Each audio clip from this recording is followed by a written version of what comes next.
Steve, I'm going to take you through where we're at right now on this thing so we can hopefully make any final tweaks tomorrow and get this wrapped up. So, this is the tour. Home page. Build your boxes here. This is all the same. We've got the video here. Really don't know what else to do other than, we've got several sections here. I can put kind of a sort of a soft background behind it like that if you want, so that it's not quite so stark and white. So let me know if you want that. I can do like a gray background or something a little more off-white, maybe the same color as that.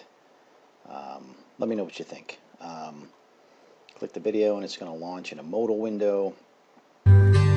Welcome to Accabonoc Farms. Play, etc., etc.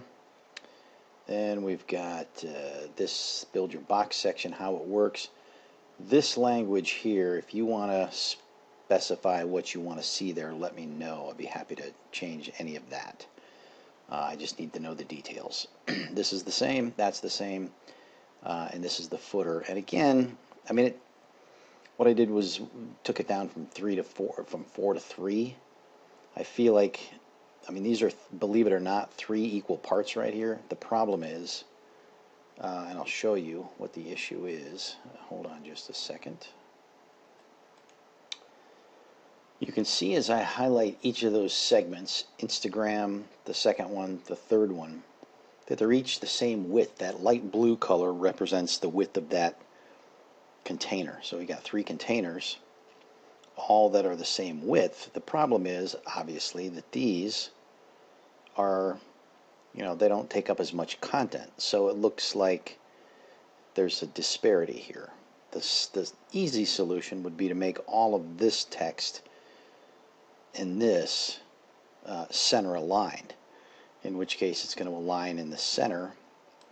Let me see if I can just give you an example real quick. Like that, so that each of those are aligned in the center. But I'm not real crazy about, well, that would obviously go in the center as well. I'm not real crazy about center aligned text in the footer, but that's just me.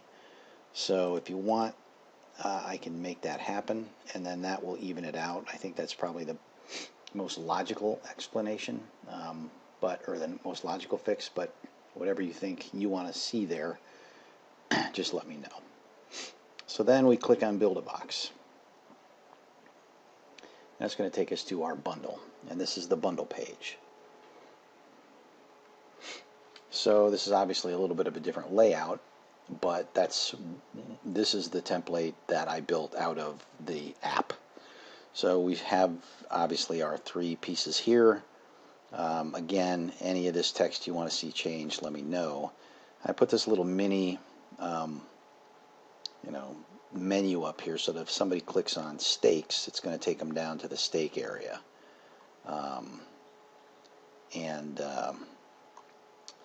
Now these should be 4 across, but we got a wrap going on here where I just need to do some adjusting on the size so that we have 4 all the way down to the bottom, and then the last 2 are down here. I fixed this so that people can go back up to the top anytime they want. Classic boxes, they roll down there. Take a look at those. Back up here, basics. We've got your burger patties, etc., etc., and it all flows really nicely. So here is what we will see in terms of some of the disparities on some of these segments here. For example, we've got one line here and a lot of text here, and the smaller we get, the more obvious it becomes that there's a disparity in the amount of text, because these are going to be thinner boxes. If we widen it out to a fairly large screen, it's not quite as noticeable, but if somebody's on an iPad or something like that, then they're going to see a little bit of stacking here. So ultimately the goal would be really as close as possible to the same character limit so that these are all essentially, I mean, that's just an aesthetic thing, because what I've done is I've lined up the add to order boxes and the prices to be flush with the bottom. So those are all identical. And so this is just aesthetic. Does it matter to you if we see a bunch of text here and a little bit of text here? If it does, then we want to obviously, you know, add the same number of characters per product. Now, other situations that we may see, something like this, where you've got a breaking title, that's going to push the product image down a little bit, which is no big deal. I mean, we still have relative symmetry going across the bottom, but if you want complete and total symmetry, there's going to have to be some compromise made to the product titles. But obviously, that's, you know, something's going to have to give at some point in time. So you can't make every single product title exactly the same number of characters. That's just not possible. So, you know, we're going to have a little bit of wrapping there. The best solution there is to try to make everything else fairly symmetrical all the way across. These do not work yet, so I'm going to take them out. Obviously, you can click 1, 2, or 3, but if I add that to order, it's only going to add a single one, which I'm waiting for a fix from the app makers, and they're not in until Monday, I don't believe. So my recommendation for now is we take these plus minuses out. And if people, for now, they're just going to have to add more than one at a time. It's ugly and it's unwieldy, but this template, in order to get the functionality that we wanted in terms of breaking up the steak and the basics and the awful and the classics, to build a custom template here, we had to use the template that was provided that you can customize, which for some strange reason doesn't have quantity boxes. So once I get a fix from them, I'll know how to deal with that. But until then, I suggest we just take them out. They're only in there for placeholder purposes in the steaks for now anyway. So what we have here on the desktop is, as they continue to build and they add to the cart, it's going to eventually get up to over $75, and then this will light up. They can't click it if it's under 75. It's just not clickable, and it's gray. Once they get over 75, then they can click it, and then they can add that bundle to their cart. All right, so let's take a look at, and again, this goes away as soon as we push it live. Let's take a look at the mobile version. All right, let's see here. There's no good way to show you the entire thing here because of the screen problems here. So we can still, I'm just going to refresh this to clean it out.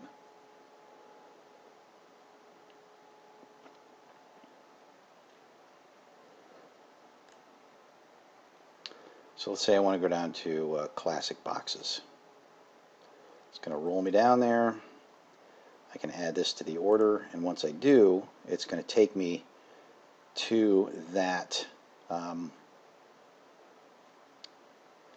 the little order widget, and that's at the bottom. Now, when you're actually on a phone, and because you can't see this in its entirety, you should see the back to top deal here. So once you're at the bottom looking at that, oh, I've added this to my cart, but I still want to do some shopping. You can scroll back up if you want. Nice and quick, go down to steaks. I want to add a New York strip. And that's going to take me down here again real quick so that people can see where they're at. Now that we're over $75, they can add it to their cart. Scroll back up. I want to add some burgers. So boom, I'm going to add those, and it will run me down here. There's my running total. And then I'm going to add that to my cart. So that's the mobile version. Pretty simple. I mean, I played around with many different configurations to try to make this as easy as possible for people to see and view on a phone because of the sheer length of of the products. There's just so many of them, and the only way to do that was to, you know, make it so that when you clicked, it takes them somewhere, because we can't have this visible on the side as a sidebar. There's no way they're going to be able to see what they're doing. We can't really have it at the top because we don't want people to have to run past it every time they want to try to get to their products. So the best place to put it is at the bottom. So people can easily get back and forth with these, you know, if they go down to classic boxes and then they can click this and go the other way. It's pretty easy to get around. So anyway, click that, and then we add it to cart, and there's something, yeah, there we go, processing.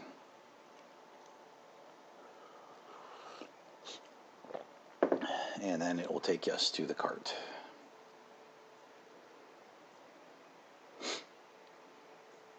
Now, I'm going to check out the layout of this cart, because it looks like this in the live version as well for some strange reason right now. I have no idea why or how long it's been going on like that. But I'm going to go back to the original template, the original checkout page. This is the current page on mobile, and it shouldn't look like this. So, because this is running off the screen right here, which is not what we want, obviously. So, so I'm going to figure out what's going on with that, and I'll fix that in this, so that this is a little more. I think we're going to want to do it in more of a top to bottom as opposed to a left to right on the mobile version. So I'll see what I can do there.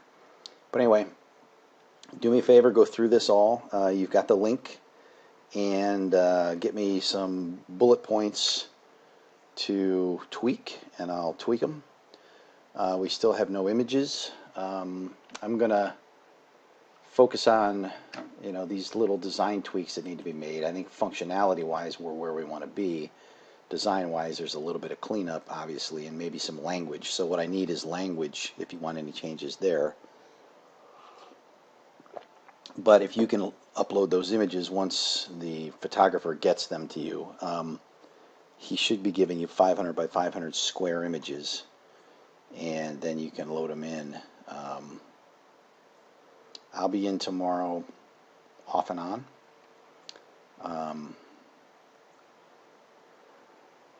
So let me know your feedback, and we'll go from there.